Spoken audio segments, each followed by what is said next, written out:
So there's a part of you that knows these teachings are true, because the teachings that I'm expressing verbally are already within you, right? The teachings that I'm expressing verbally can never quite express it fully.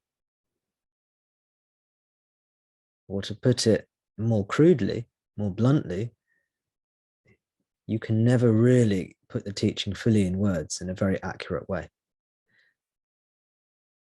Well, it doesn't matter, because when you speak from the heart, if someone's listening, the teaching comes from the heart. So if someone's listening from the heart, they're open, then the transmission of the teaching will occur naturally.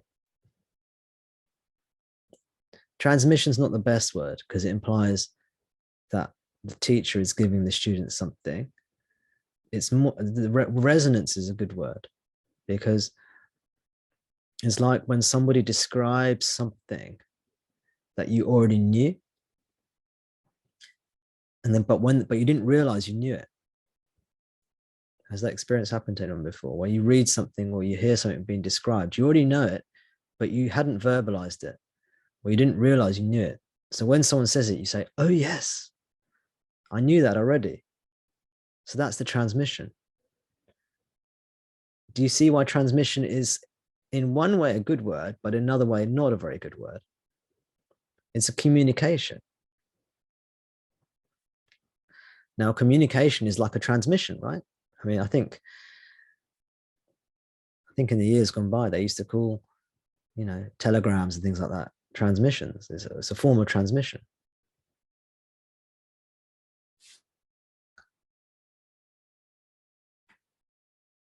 But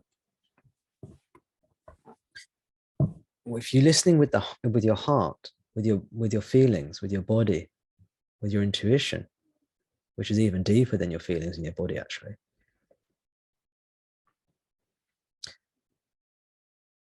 then what is being shared, you understand it on that level. However, the mind, the thoughts, the thinking mind may have issues with this teaching, may or may not. Probably will have some issues with the teaching.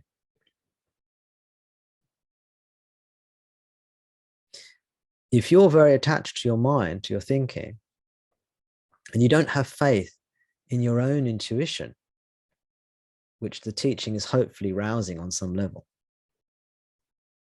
then you'll need to probably go through the question and answer thing, where you ask questions and have answers. And there's an iterative process.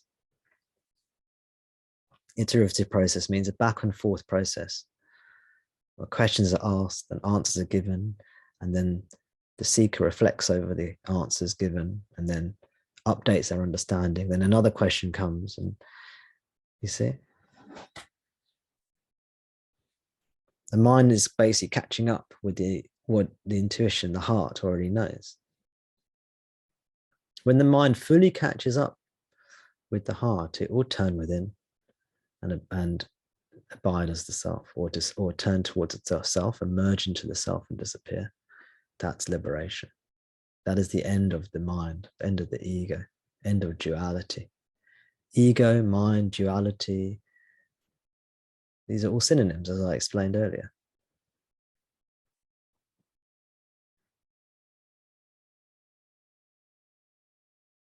Ego, mind, duality, suffering, multiplicity, ignorance, these are all the same thing.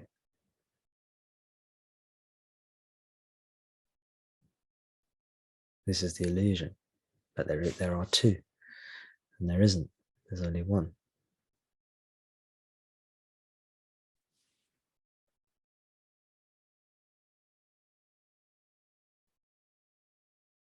Or the illusion is there's many, more than two plus.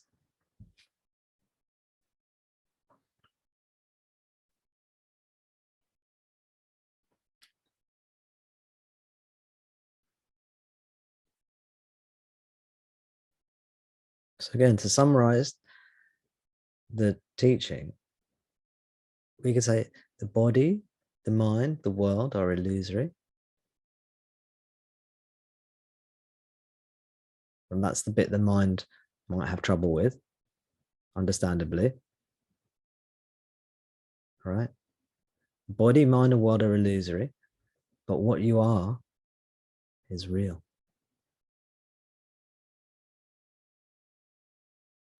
And what you are is formless. Formless means has no form.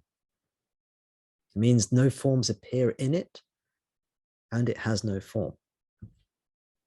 It means without forms, without objects, without appearances.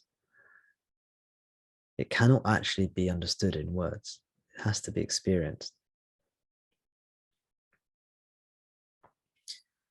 And for the people who like to be a bit more philosophically correct, it's not actually even an experience, because experience pertains to objects, and in this there are no objects. So it's beyond knowledge and beyond experience in truth. Even though what you are is referred to as knowledge and experience, in truth it's beyond knowledge, it's beyond experience. Cannot be put into words. It's just what you are. So take the body, mind, and world to be illusory if you can, and be what you are. Meaning, don't just be the body, mind, being still. Be the stillness that you are. Stillness is your nature. Body, mind, world is our illusion.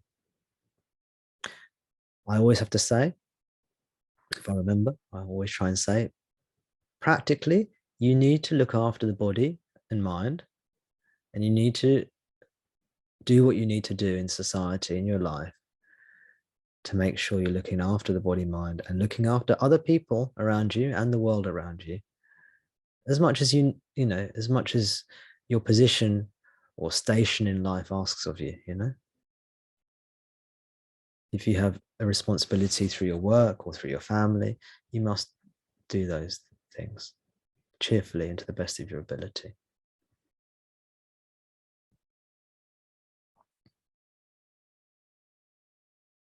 Otherwise, you create unnecessary suffering for yourself and for others around you, which is not what we want. We want this as a peaceful path. We want this path to liberation to be as peaceful as possible for you.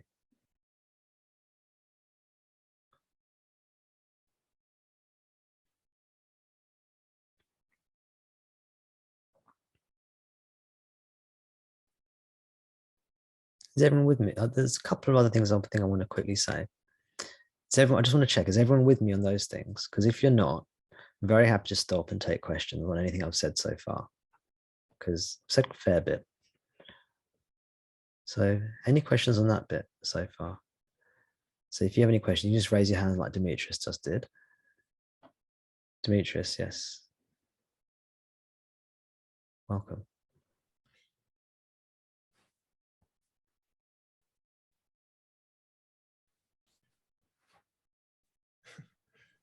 Please see where this question comes. Please understand where this question comes from. It's me asking it. But every time you say, don't create suffering, part of me says, why? Now, I know I like peace. I like people to be happy. I don't like to hurt people. It hurts me.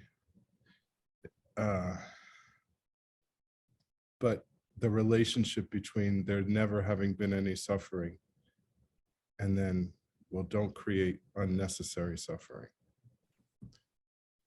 I realize this is maybe an answer that this might be a question for the heart and that the mind can't really grasp.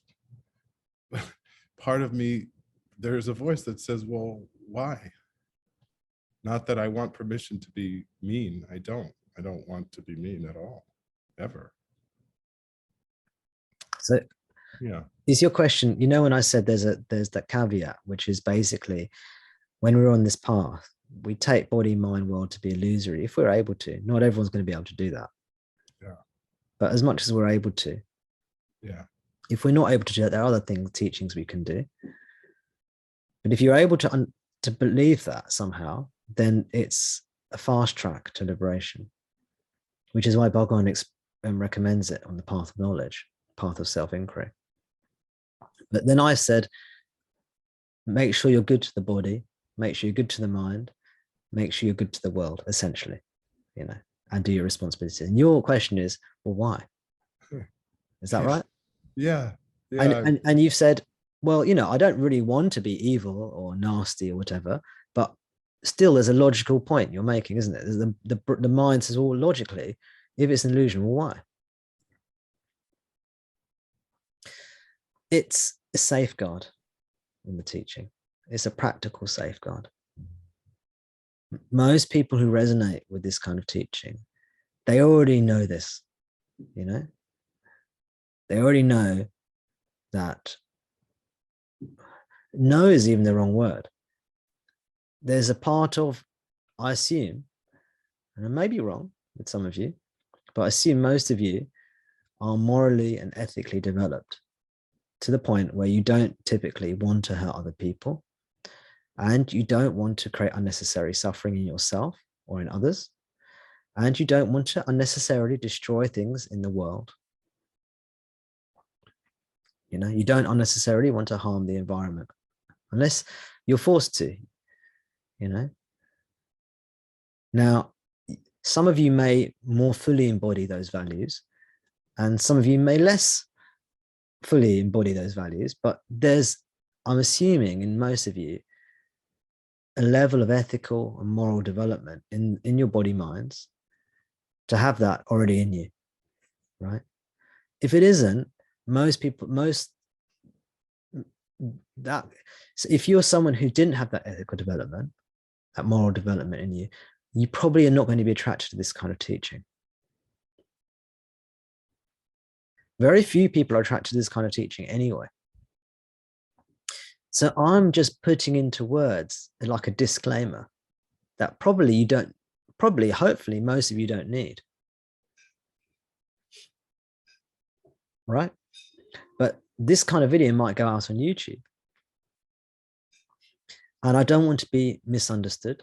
I don't want the teaching to be misunderstood, because traditionally, before you get into this teaching, they will make sure that the seeker or the student, or whatever word you want to use, the aspirant. By the way, if you ever read the word aspirant in the text, aspirant just means seeker. It means the person who aspires. The person who aspires to something, the person who's looking for something, is the person who's seeking. Aspirant. The seeker, traditionally, they would make sure the seeker is of a certain level has a certain level of moral fiber. Otherwise, it doesn't work, because imagine you're teaching and one of your students or one or more of your students starts doing crazy things in the community that they're living in.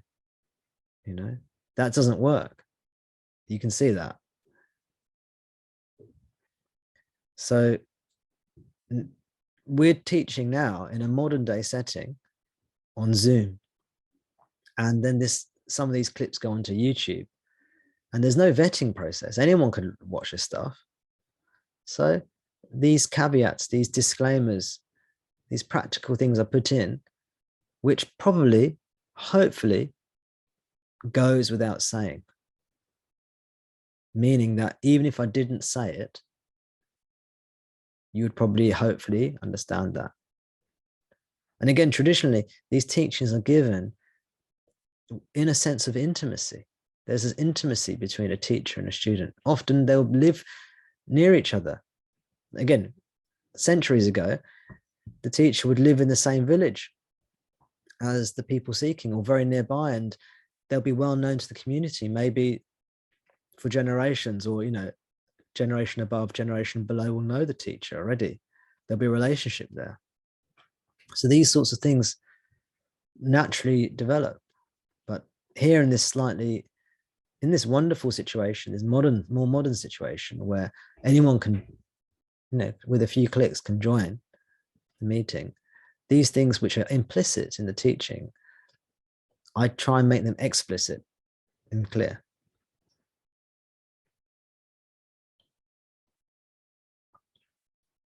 Make sense? So naturally, when we come to a level of development, we don't want to hurt other people. I could say, well, why don't you want to hurt someone else? You know, when you're walking down the street, why don't you punch someone in the face? You see? Now, hopefully, none of you have had to think about that. Maybe one or two of you have now or in the recent past. Maybe some of you have had issues with anger where you've had to stop yourself punching someone in the face. You know, and there are people out there who find it difficult, who have conflicts with these things. But I'm hoping that most of you, these sorts of things aren't conflicting you or troubling you. You walk down the street, you never think, oh, I must remember not to punch someone in the face. It's natural to you. So I need to make it clear because I'm teaching on Zoom, potentially on YouTube, on other things where anyone can listen. So why don't you punch someone in the face? Why don't you want to punch someone? It's because naturally you don't want to hurt somebody. This is a part of being human. As your heart opens, as you're kinder, as more love comes into your heart, you want to destroy things less and less and less. Why don't you, we've talked about punching someone in the face, but let's take a less extreme example. Why don't you trample on some flowers when you see them? You know? Why don't you crush a few slugs or snails if you cross their path, or if they cross your path? Why don't you kick a cat as you walk past it? Whatever it is, you know, why don't you throw a stone in through someone's window? You know, why do you not just litter? Why don't you just like drop all your rubbish all over the pavement or over the field or whatever? See, as we maybe one point in your life, or maybe you know people who do litter, who do trample on flowers, who do violent things. Maybe that was you. Maybe you know people who are like that or were like that. But as we grow up, as we mature, as we develop, as we become more peaceful and harmonious in ourselves, these things naturally fall away. So it's just an expression of the natural order.